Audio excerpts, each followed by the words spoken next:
Hello, everyone, and welcome to Virtual Views Shuzo Ozuchi Gulliver. I am Sophie Kavulakos, a curator in MoMA's Department of Film, and I'm speaking to you live from the Museum of Modern Art here in the Film Study Center with the sculpture garden behind me. And I'm thrilled to be joined by curator and scholar Miwako Tezuka, tuning in from downtown Manhattan. Hello, Miwako. Hi, good evening, Sophie. So happy to have you here. This is the 14th edition of Virtual Views, and a special one indeed, as we've been able to launch the exhibition Shuzo Ozuchi Gulliver's Cinematic Illumination on site in the Kravis studio, as well as online through this talk and a program of digital offerings. Before we dive in, I'd like to give a shout out to MoMA members and donors joining us tonight. If you're not already a member, I hope you'll consider joining at moma.org/join to experience MoMA from wherever you are. I also like to give a special thank you to our longtime partner Hyundai Card, who has made this exhibition possible, along with so many other programs celebrating media and performance through the Hyundai Card Performance Series. In fact, last summer, I gave a talk on art in nightlife spaces, which is what we'll talk about in a moment, in Seoul with Hyundai Card in their gallery. So I'm sending a special greeting to Seoul tonight, and thank you for being our interlocutors for all adventurous things. In addition, we are sincerely grateful for the Jill and Peter Krause Endowed Contemporary Exhibitions Fund, the Lonte Ebers Endowment for Performance, and the Sarah Aronson Fund for Performance for their generous support. For the first half of this program, I will be in conversation with Miwako, after which we will open up to audience questions. So don't forget to leave those in the YouTube chat section, and our producer will get those over to me. So I'd like to first briefly introduce Miwako Tezuka, who is the Associate Director of the Reversible Destiny Foundation, established by the artists Arakawa and Madeline Gins. Over the last decade and a half, she's held curatorial positions at Asia Society Museum and Japan Society, and was just announced to be part of the curatorial team of the 2022 Hawaii Triennial. It's true that time is very confusing right now, so 2022 is still far away. Her many exhibitions stand out to me for their expansive perspective on Asian art from the last 50 years. So she is our perfect guide through this hour, which is really about hybridity and about discovery. So on that note, Miwako, you were one of the first visitors at Cinematic Illumination on the day MoMA was able to reopen. This is just the third time the work has ever been seen. So first in '69, and then following its initial restoration and display as an installation in the Tokyo Photographic Art Museum in 2017. So I thought to begin, for someone who hasn't experienced the work, could you start by describing it? Sure. First of all, thank you so much for inviting me to join this program. And it's such a privilege to have seen the installation in person. And it was quite a experience for me. So Cinematic Illumination was created in 1969 for the Intermedia Arts Festival that took place in a discotheque called Killer Joe's in Shinjuku area of Tokyo.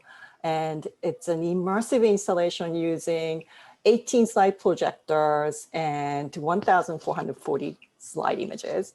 So as you can imagine, it was quite an kind of physical immersion into the color, sound, movement. So I want to describe how I entered the space.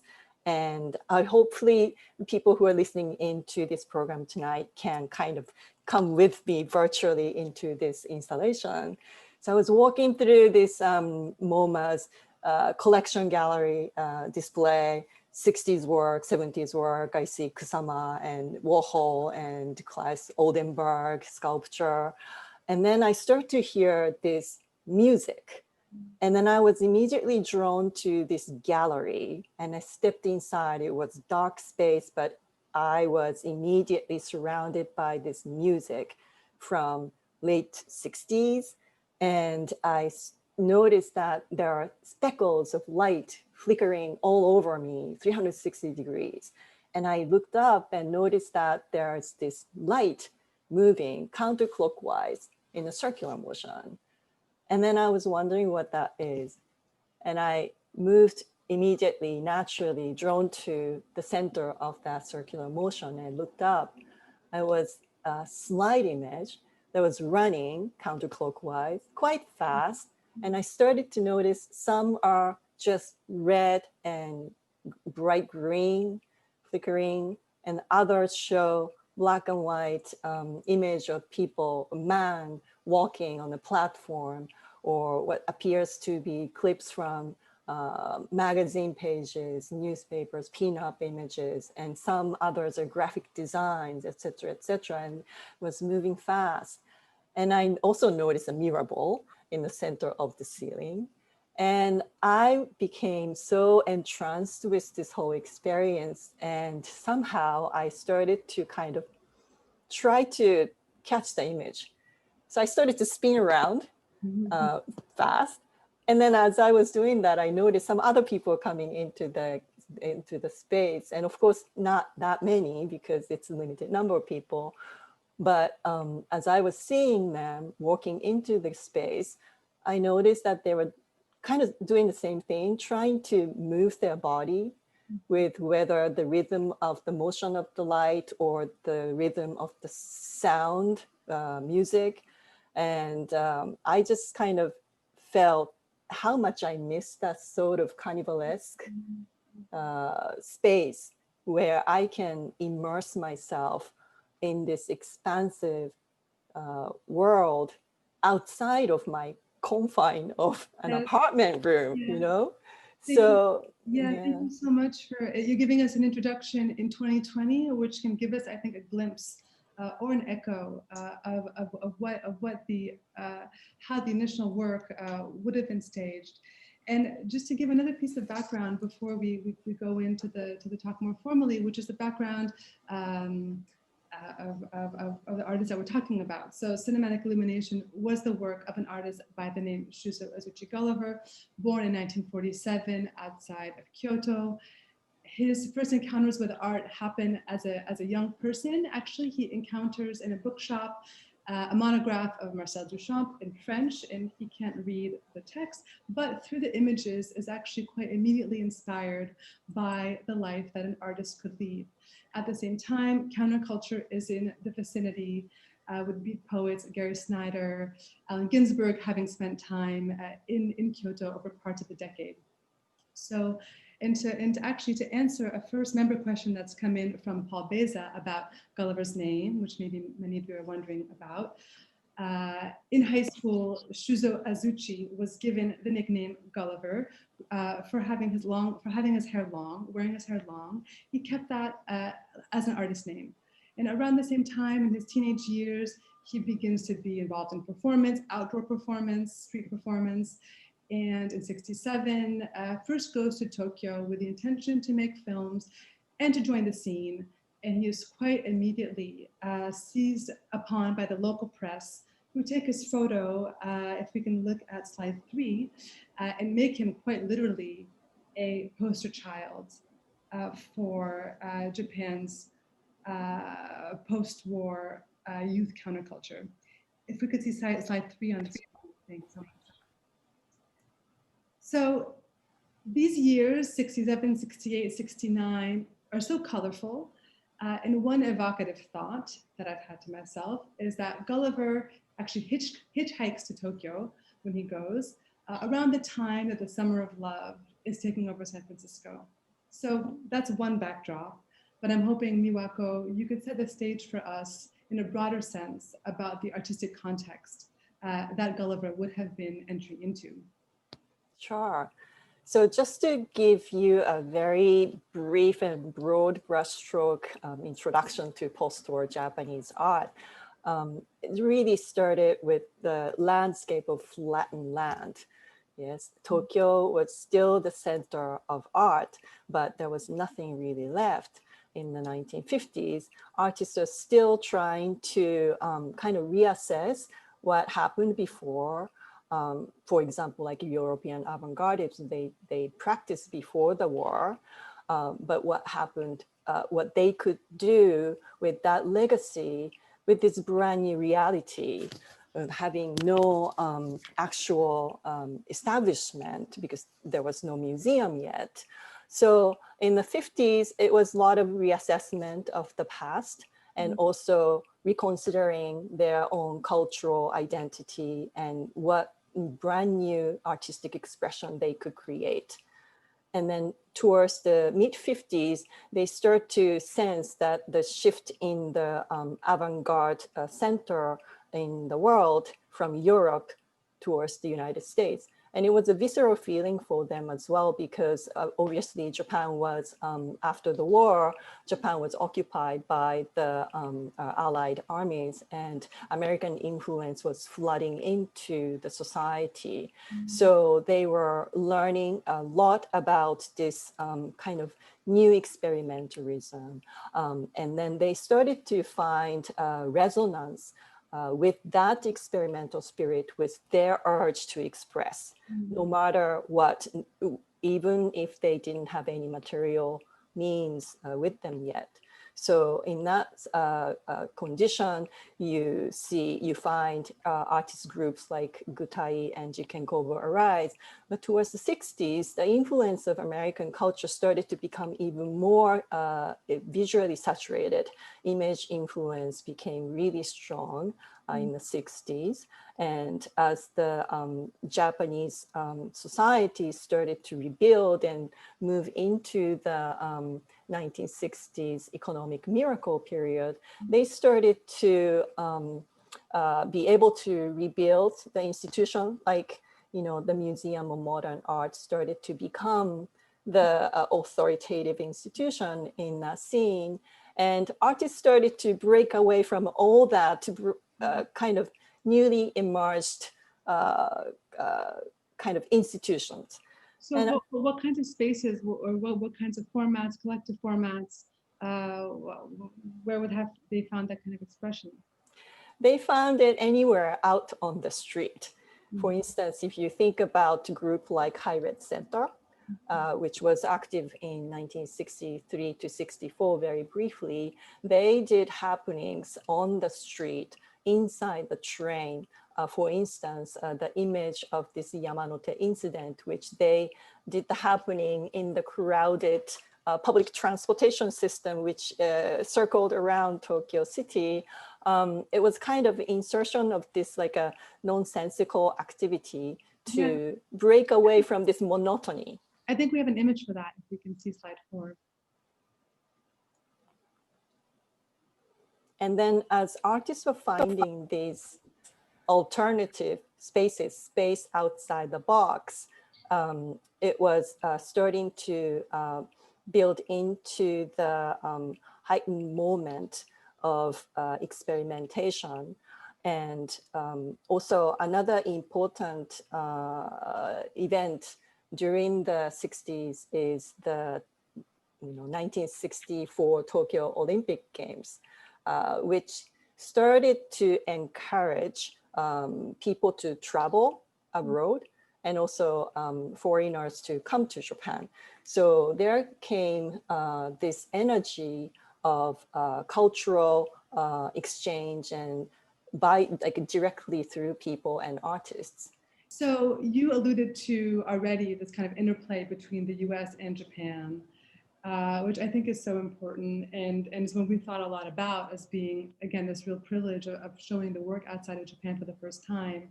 So the 60s sees the globe connected in new ways, in what Marshall McLuhan called the global village of mass media.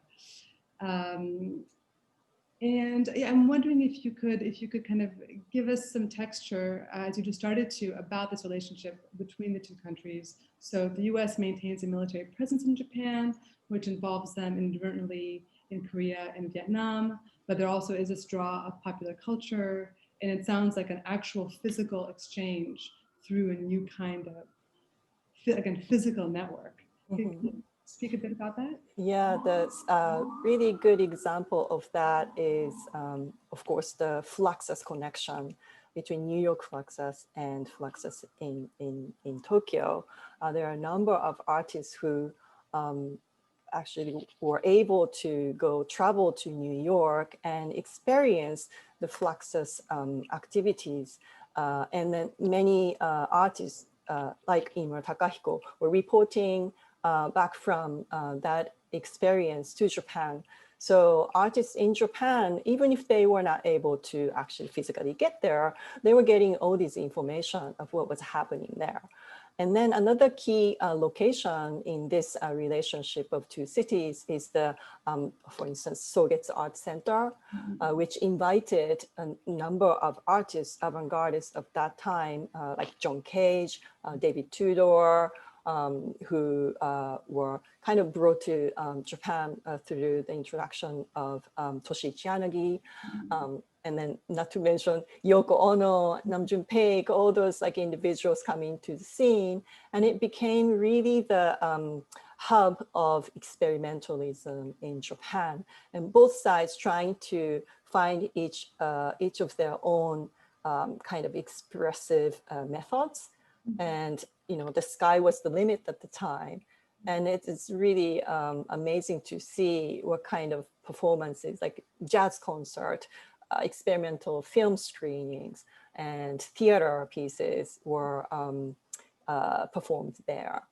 Yeah, speaking of, so there's this great phrase, the Fluxus Nexus, this kind of international interplay that happens really in an iterative way over the course of the 60s. And the image we just had on screen is actually the perfect, again, expression of that. The original context for cinematic illumination being a Fluxus festival, staged in Japan, which by and large entailed Japanese Flux associated artists staging the scores of American Fluxus artists. So the idea that the instruction or the score is the perfect artwork for this first McLuhan moment of us, of which we're still now, clearly, of being super networked and kind of building on that way.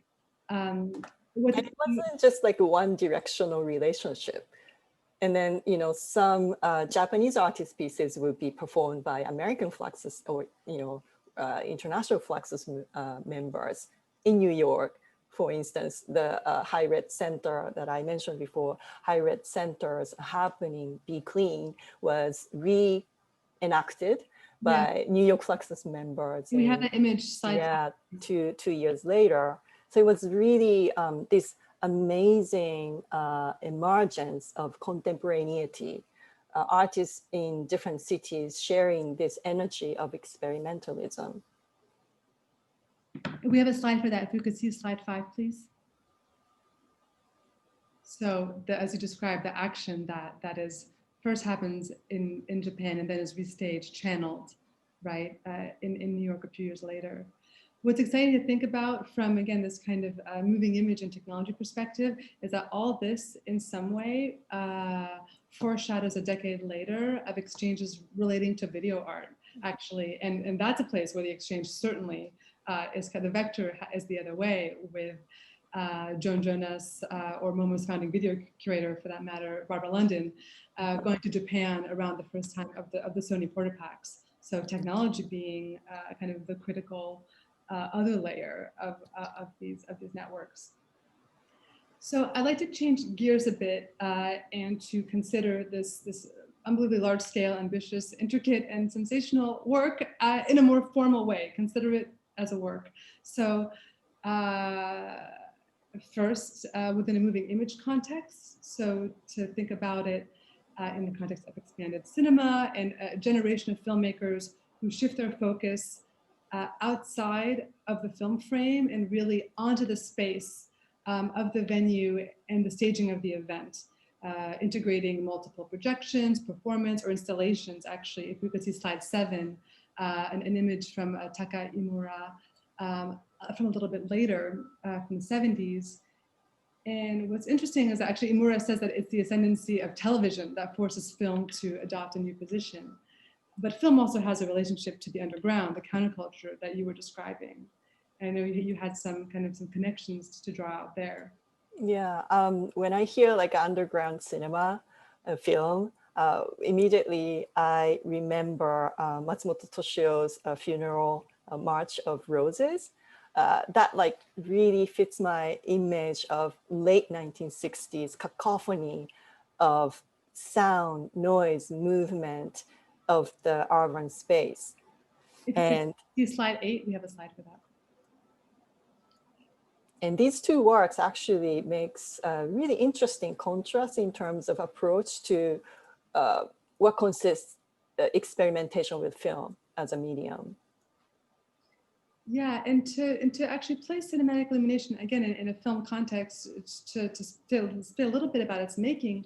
Gulliver used a 16mm camera to film actions, to film individuals, and to rephotograph mass media imagery. And he actually cut that up into over 1,400 individual slides, which then entered the already kind of kinetic and immersive light show environment of the nightclub.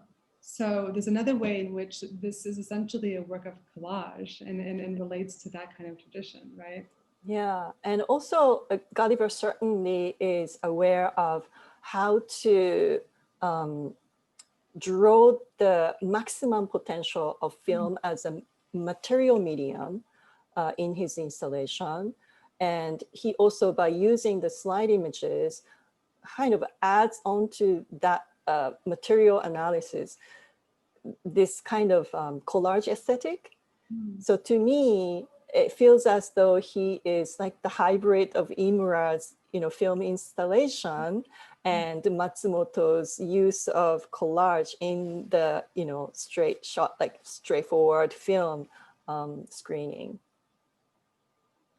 And when we were visiting the installation, you had some kind of really wonderful perspectives on the specificity of the graphic tradition, of the kind of, and I think again, we have a slide, because slide 12 just kind of place this all in also an ephemeral context, again, a context of flyers and art magazines and publications that were so important, both for designers, but also as a place where a lot of this theory about film and space and architecture was really being expressed in writing, as it also was expressed in artistic form. So yeah, the energy that was taking place in print medium is quite amazing. So as you mentioned before, the influence of television. So 1960s really is the time when Japanese started to have color TV. It became more common than before. And with that came this competition between television and printed media, like magazines. They had to come up with graphic images, colorful graphic images to compete with television images. So you start to see this like rise of like fast-paced weekly magazines with the subscription number in millions. And they are trying to capture readers' attention by, having illustrators like Chris Kiyoshi or other, other animators and illustrators to really create this like psychedelic images on pages, as if to compete with what was happening on the TV screen. And I noticed one of the slide images that appear in cinematic illumination is one page from a comic called Lupin III by Monkey Punch, which started its series right around the same time as cinematic illumination was created. So I think it started in 1968, and then it became a big hit. So that kind of like a popular graphic image is being reflected in the composition of Gulliver's work. Yeah, it's interesting to think of the overlap of what images would have somehow been ascending images and which ones were already in circulation. I mean, we see John Lennon, we see Marilyn Monroe, but we also see Hubert Humphrey, who I suppose would already have been a defeated presidential candidate. I mean, it's somehow it's kind of heroes and anti-heroes, and and to think of the kinds of images, again, like today, that circulate such a saturated way around us. The last context I wanted to place this in, which I think is we've talked a lot about, is really about architecture and about work somehow that implicates the body in a really specific way. And I think you had shared already with me some kind of wonderful remarks about that.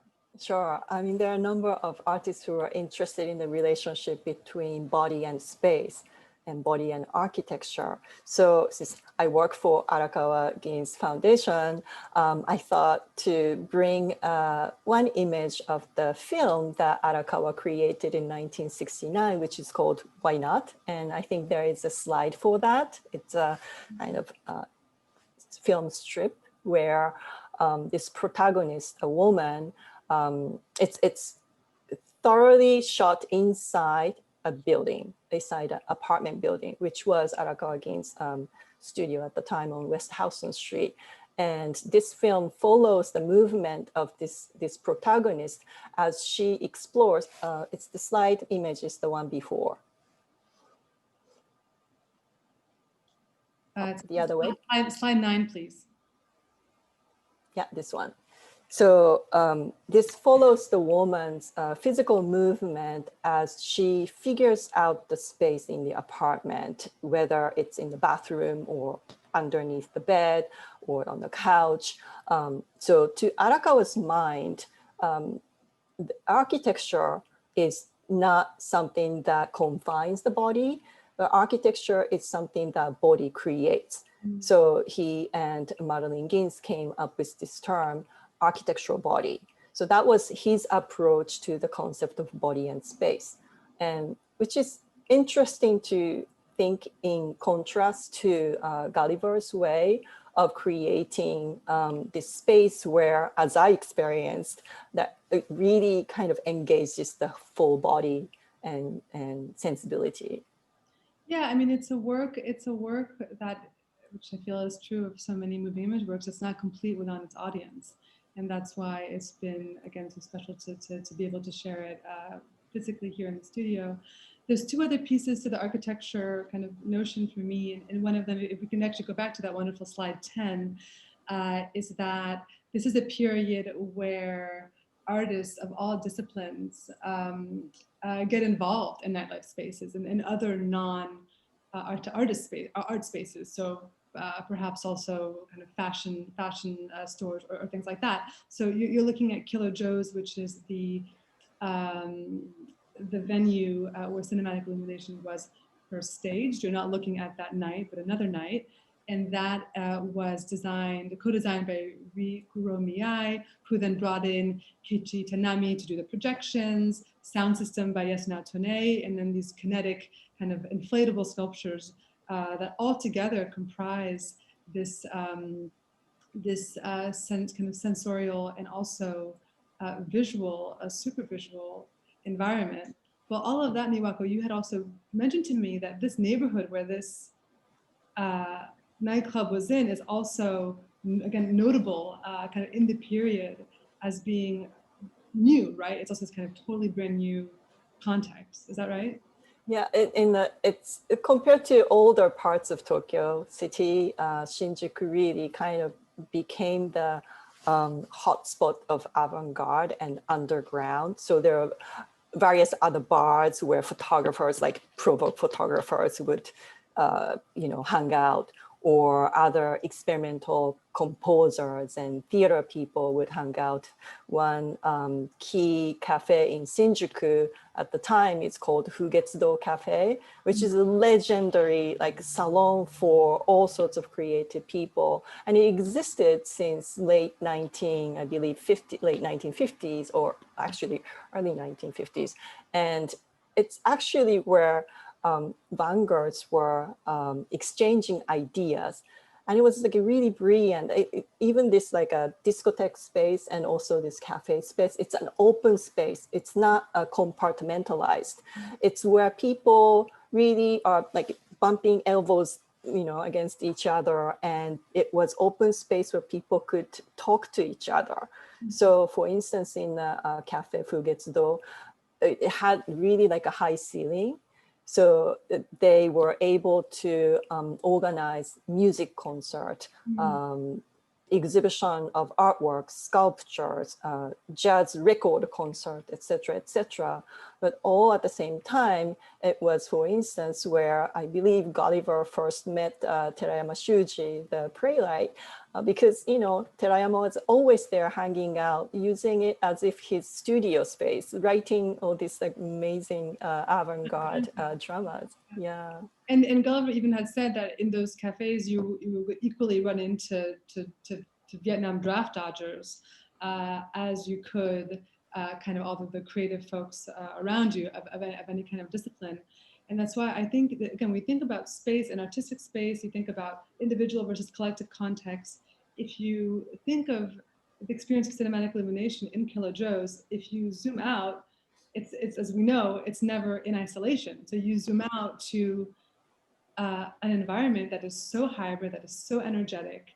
And that's what we think about and have to think about, certainly, when we bring this kind of work into a museum, that it exists with all of this energy around it.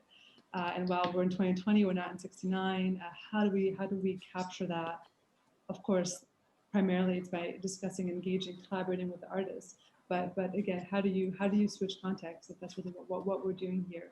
But even if maybe I'm like stepping forward too fast, but even if we were able to like accurately recreate the original context, which is impossible, but if we were able to do it somehow, if we enter into that space today, it would be different. We can control people's experience.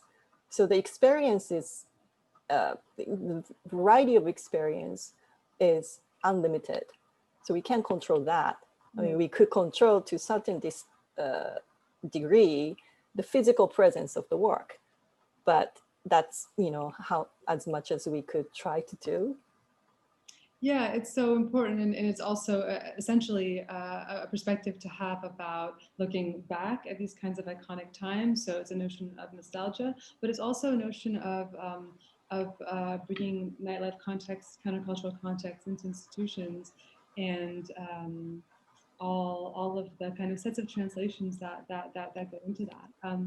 So I actually had just one last thought I wanted to share about this kind of body notion. If we could see slide 11, which is that, let's see, slide 11 is, so this is what the film strips look like. So Gulliver filmed these film strips and then cut them up into slides, and that is what you see in installation in these 18 slide projectors that are coordinated by a light show that we've channeled here in the studio. So one thing that's really been meaningful to me to think about is again about the body, about the individual. This period gives us, so the 60s gives us Herbert Marcuse and the one-dimensional man. The 50s gave us the corporate organizational man. And in thinking about that, I can't help but look at Gulliver's kaleidoscopic images and the dispersion of the individual, and see them as an antidote to overdetermination and technocracy. And in a related way, to think of, again, about nightclubs and countercultural spaces, which don't have any professed political aims. Gulliver didn't have any professed political aims, although he was certainly in contact and close with folks who did. But seeing those contexts kind of in a radical way or in a utopian way, that is part of the liberation of working with Gulliver for me, the liberated perspective. So I wanted to share that, this kind of, yeah, the walking body. I mean, it's such a archetype for us to think about. And this kind of urge to break away from something that makes things too sterile or static is always there. And the occasion that this installation took place originally, which is the Intermedia Arts Festival, is also interesting. It's indicative of that urge, because I think the organizer, who were like former members of group Ongaku, they were aware that the word itself, Intermedia, was starting to become the kind of like a trendy word without content, without the depth in it. And so the word itself was starting to lose its experimental meaning. So this occasion of festival was also to rethink, reapproach this kind of genre of art, and not in order to define it clearly, but in order to expand its limit. So, expand its cinema. In that way, I think it makes sense that this cinematic illumination was fitting to that, like the act of remembering. Yes. What it is at the core of that terminology itself. Yeah. And one other thing that somehow feels related is that we asked Gulliver why did the work have this name? And he said, well, it was cinematic, it came from film, and it was illuminated, meaning it kind of filled up the entire field of vision. And one thing he shared with us recently, just to kind of paraphrase in a way, is so we again kind of asked him, how did you come to this notion, this immersive environment? And he basically said, I was approaching it as an amateur. I was approaching it, again, Gulliver's somebody who's not formally trained as an artist, who's not part of the academy in any way, in case that hasn't kind of come across. He's really somebody who's operating from a very instinctual and very, to me, profound simplicity, radical simplicity. So he says, movies are shown in a certain way. And I thought to myself, what if we did it another way? We showed it sideways. We just showed them all one next to each other, and somehow that feels related to something like a score, or there's a conceptual notion to that I think is so strong, in what you're talking about, of kind of reinvigorating, or maybe reinvigorating is stripping down. I mean that's the tension of this period. Yeah. What's more avant-garde than avant-garde? I mean, that's what we're basically talking about. What's the alternative to the alternative? And it's kind of special to have, again, this really singular voice to think about in a collective context. Yeah, and it's also like it remains really inspirational. Gulliver's approach to making of art. Like when we think about art, it becomes something special. But his approach like approaching it as an amateur, it's like this sense of play. Sense of play is really explosive. It knows no limit, right? Yeah. Because you don't have to do it for certain purposes. There is a game with strict rules, but there is a game that's endless. So what the approach of Gulliver is the latter. His approach to amateurism / play is, like there is no limit to the possibility. And as an amateur, as a child, again, it's kind of like really wide open perspective. And I want to get to questions in a moment. We have some few live questions here, but that's something really that you see throughout his career. He stops making films right after this, actually stops working in the moving image, but brings, as you're just saying, the same, it's almost like a shapeshifter, bring the same kind of energy to so many different mediums. So I have a few audience questions, which I want to weave into the next thing that I'd like us to talk about. I'll just read out the questions. Whitney Hart asks, is Azuchi continuing the performance art and interactive art legacy from the Gutai movement? And Joseph Gilbert asks, was Gulliver inspired by Alan Capro?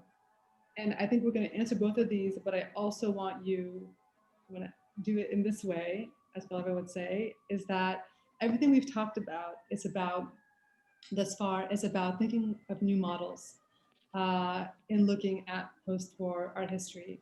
It also makes me think of something that you've talked about, which is that you began a PhD on contemporary Asian art in the 1990s, and in your words, that wasn't a field that existed yet, in a way, in a sense, right? Yeah. So, and here it's somehow similar. Kind of the story is on a straight line and always being added to. So I think we can touch on Gutai, certainly touch on happenings as something that was inspirational. But if we could also shift the vision a little bit, how do we also talk about this work without talking about those things? Yeah, how to talk about things, field or artwork or otherwise, when there was nothing no field or no model to compare to. I think Gutai is essentially was essentially a group of painters. So in that sense, it's very different from how Gulliver approached this movement and space and the medium. And I think he really comes from the core interest in this playful element. So I don't necessarily put them in the kind of this like a lineage relationship. Although yes, experimentalism in general was shared, but in a different method, I would say. In terms of like creating something new or presenting something new where there is no basis. Like in my case, it was my experience of starting to study and focus on post-war Japanese art and contemporary Asian art. It was certainly scary step to take because there was no model. I could kind of come into the field with the comparative cultural study approach, but that wasn't enough. But what I ended up doing in terms of building up my own approach to this field is to really kind of listen to the creators, artists of that time, as many artists as possible, I could get to, I interviewed. So my focus was Jiken Kobo experimental workshop. So I interviewed and my study was based on their way of remembering that time. And so when you, as we have so much of Gulliver in this project, when you begin with the artist's voice, how does that help you think, or how does that guide you really to think about things happening in similar moments, other places in the globe, without talking about influence? Because that word, I mean, they're new models, and that's basically what the past decade of shows and scholarship has brought us. How can you, what are the new tools somehow that we can use? Yeah, so I think one thing that I learned, especially from scholars like Reiko Tomi, she clearly stated that, okay, when you're comparing different cultures, you can't just focus on, one directional influence or imitation per se. There's always ways to find out connections, but also there is resonance. So there are different ways to approach and then not to focus on this center-peripheral relationship so much. Yeah, so I think it's really giving respect to all the voices that you can listen to. Yeah, another way to say this is like the problem with pop in a way. Like, how do you this happening certainly in the time of pop? Gulliver did not identify certainly as a pop artist. And what's interesting to note, and actually fascinating to me, is that when Gulliver first leaves Japan in the early 70s, so he had never left Japan at the time of making this work, he goes to Germany to spend time with Joseph Beuys. So that is the vector. It's not, even though he was certainly aware of many of the artists we talked about, Cage, Tudor, Rauschenberg, others, both from getting news back from the US and also some projects happening in Japan, that network is so much more personal and so much more expansive than we can think about. And also there's like a way to, I think in terms of pop or global pop movement, when in the case of Japan, there's also, like if you look back at Japanese art history, way back, like even to pre-modern period, there is this kind of graphic culture already happening in 18th, 19th century. So there's like a proto-pop element in the history itself already native to Japan. So in a way that when the contemporary, like 20th century artists come into the scene of pop, using like commercial mass-produced images into the art, there is an example for them to reference back to within their own cultural sphere. So it's almost like knowing about, for instance, American pop, for them gave the opportunity to, what Reiko said, retooling of the methodology of pop to create their own pop art.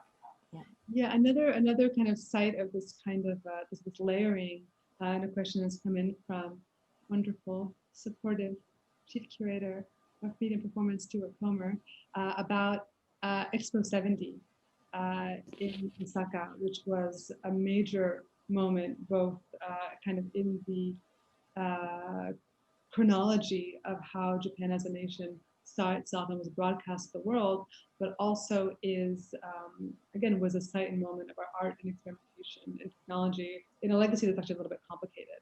We're getting to the end, but maybe you could say a little bit about that. Yeah, so I think Osaka Expo, because it was a national endeavor to kind of project Japan's image as this tech-savvy cultural nation, it was seen as a celebration of, rising technology and ability to embrace it as a country and as, as the world.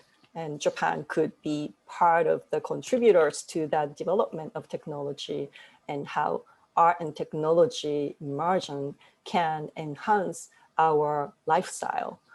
But at the same time, the hindsight of that is that a lot of avant-garde artists at the time felt, because Osaka Expo kind of recruited a lot of, artists to create art and technology presentation, some people felt it was coercion of creative minds into this national, enterprise. Yeah, I mean, the tension between, I think, some of the American artists who were involved in Pepsi Pavilion, again, Rauschenberg, Robert Breer, and others, that isn't really, again, I think it's a fascinating tension with the way that the kind of creative scene saw what was being asked and what was being put out. And that's where, again, something like what could happen in the nightclubs, which is technological and immersive and interactive, but not predetermined and not somehow corporate, not somehow nationalistic. There is this kind of tension. And there's a connection that we all love, that we've all made, which is that one of the major architects involved in Expo then goes on to design the Palladium. Oh, yes. Thanks for reminding me, of course. Yes, great architect, Arata Isozaki. So I believe his first design in the United States was Palladium. Now it's an NYU dormitory. But when I first arrived in New York back in the 80s, it was still Palladium, the nightclub. And I remember some of my friends from Tisch School of Arts, they had exhibition inside Palladium. And like when I first entered that exhibition in the Palladium, I thought, oh, this is not what I thought would be the environment for art show. But it was energetic. It was reflecting the moment in the city, and it really had this celebratory atmosphere, which was somehow fitting to these like emerging artists who are trying to make it in New York. So yeah, in the period they called it Art After Midnight. And that's exactly what Art After Midnight. So we're getting to the close of the program, and I just wanted to make a few final observations. And Miwako, please, of course, jump in whenever. So you've talked about navigating the center and the periphery and not making a straight line or even any kind of connected lines between different kind of moments of synergy between artistic scenes.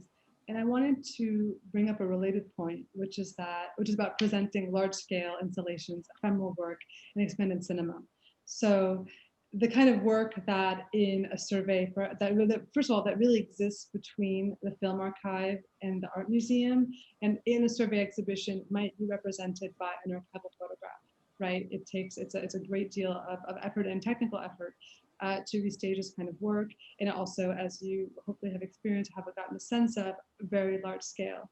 So the notion that is important to me, I'm trying to relay, is that it's not only a question of connecting the dots in a different way geographically or conceptually, but also between mediums. So what we're doing here is both not grappling with, but relating to a work that involves ephemerality and a work that involves a set of translations and an international context. So speak a bit about curating the show. in many ways to show the work as if we stage it anew every time. We don't think of this work about recreation, but we can't go back in time to 69, we talked about that. But we work closely with the artist to present an evolved form that realizes his vision as we move context. On that note, I wanted to shout out to MoMA Conservation, Peter Lexick and Leah Kramer, as well as the studio technical team, Paul DiPietro, Mitch Leitschuh, Chris Brown, Omer Leibovitz. All of them have been collaborators with Gulliver and also collaborators with The Room to push the studio, to push the physical space of the museum, to be receptive and to be the platform for this kind of work. So we're really going through two different sets of mental journeys for me. One is geographic and one is formal. The other major shout out I like to give is to Anna Dachitashi's organization, Collaborative Catalog in Japan, and the scholars Julian Ross and Go Hirasawa, as this is a work of ephemeral work in a way, a work that exists in translation. CCJ is an organization that has been a major partner for us for years and years. They're dedicated to scholarship, documentation, exhibition of expanded film and media. And we really owe it to a new generation of scholars to bring the field forward and to be part of bringing this kind of work to life, making new texts available for the first time and so on. Yeah, and their research and documentation and preservation efforts are really like very unique. We need more organizations like that. And I'm really admire and respect what they do. And luckily for us, there is another exhibition that CCJ organized together with Pioneer Works in Brooklyn. It's called More Than Cinema, Motoharu Jonouchi and Keiichi Tanami. So two other artists who they work closely with to bring archival materials, videos, etc., etc.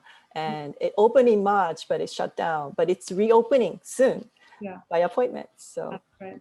So we're coming almost to a close, but I actually am very excited to share some news, which is that Shizuo Zuchi Gulliver has been watching us from Tokyo. It's Friday morning, and he has agreed to join us for a brief greeting. So I think we will have him on the line momentarily. Hello, Gulliver. Konnichiwa. Hello. 夜でしょ、そちらは。It's a nighttime in New York, right? こちらは朝です。It's art for nighttime. That's all. シネマティックイルミネーションはその後うまく動いてますか？ Is cinematic illumination moving fine? Yes, it sure is. And as we were saying with Miwako, it's a work that needs its audience. It needs the bodies in it. And so as much as we're thrilled to have the three of our faces on a screen, I'm so thrilled to be able to see people interacting with the artwork. 本当にこのインスタレーションは観客がいてこその作品なので、特にMoMAで今見せることができてとても嬉しいと思います。僕もこれは50年前の作品だからね。It's from 50 years ago, hard to believe. まあなんだろう、その50年前っていうと大体物事が歴史になるとかって言うんだけども。In 50-year period, some things would start to be historicized. 僕個人的にはこの作品はなんか当時の問題ではないけども、なんかそういうものがやっとなんかこう社会でまあ一種対応しようかと。まあちょっと大層な言い方かもわかんないけどね。そんなことになるのかなと。っていうのはI feel that this installation, even if it was created 50 years ago, maybe the time is right to reconsider the meaning of this work. でそれに僕は70年になったらなんでか知らないけど世界が変わるだろうという期待があったんですよ。I really truly believe that in 1970 the world is going to change. どうしてかわからないけれどね。I have no idea why. だからそれはまあだから変わらなくて今当時の何か感覚っていうのがまだまだ継続していてという感じもしているんで先ほどみたいな言い方になったんだと思うんだけどね。The reason why I feel like it's the high time to re-experience this work and reconsider is because of this remaining feeling that, you know, the world to my mind was going to change, but it didn't occur at that time. But the atmosphere is here now. Maybe it's our moment. We hope so. 今こそこれを考える時なのかもしれませんね。と言っても逆に言えば、僕が昨日作った作品っていうのは50年後にまた問題になるのかなI have no idea. I can't promise you if my work today would be something to be, you know, worthy of reconsideration 50 years from now. Well, I have no doubt. I have no doubt that it is. もちろんそうなると思います。We can't い wait. やソフィーちゃんはまだこの頃生きてるからよろしくお願いしますね。Oh, 50 years from now, you will still be around. So you'll be in charge of that. Yes, sir. So we're really coming to a close, and I just wanted to thank you all so much for joining us this evening. If you weren't able to catch the show or like to share it, watch it again, it will be up on moma.org for viewing after the stream, and to answer some of the questions that have come in about how to see the installation, how to see the project, engage with it. It will be on view in the private studio at the Museum of Modern Art through February of 2021. But we also have many ways for you to discover and engage the work online, including a 360 video that's been created of the installation. You can visit the studio from the comfort of your smartphone. So I encourage you to check that out. We have had, speaking of experiencing wherever you are, we have had viewers tune in from all around the world. I'm seeing from our producer from Japan, as we know, of course, from Manchester, UK, Colombia, Kingston, Bangladesh, and then stateside, New Jersey, Baltimore, and many, many other places. Thank you all for being with us here tonight. You know, I'm a film curator. I'm usually in the theaters. There are many more people here than in Titus 2, and it's a total thrill to be with you all. You can stay up to date with everything that's happening at MoMA on magazine and at MoMA.org, where you can also find out more about our special virtual views on Shuzo Izuchi Gulliver. Final thanks to all of you here and to Miwako. Thank you so much for the conversation. Thank you. As well as to my colleagues, Stuart Comer, Anna Yanevsky, Martha Joseph, the studio curatorial team, and of course, Sean Yetter behind the scenes, and the whole MoMA creative team for bringing this hour and all of our digital offerings to you, again, wherever you are. So thank you so very much. Take care. And I'll just say that what I've learned the most from Gulliver is to not think of anything in a fixed way. So I'll just say, if we can take anything from this hour, is just to stay so open to discovery and so open to experience. That's one thing I've learned from Gulliver. So I will end on that. Good night, everyone, and take good care. Good night. Thank you. Marco. Thanks. Bye. Bye, Sophie. Bye, Gulliver. We can't wait to see you again. 気をつけてコロナには。Be careful.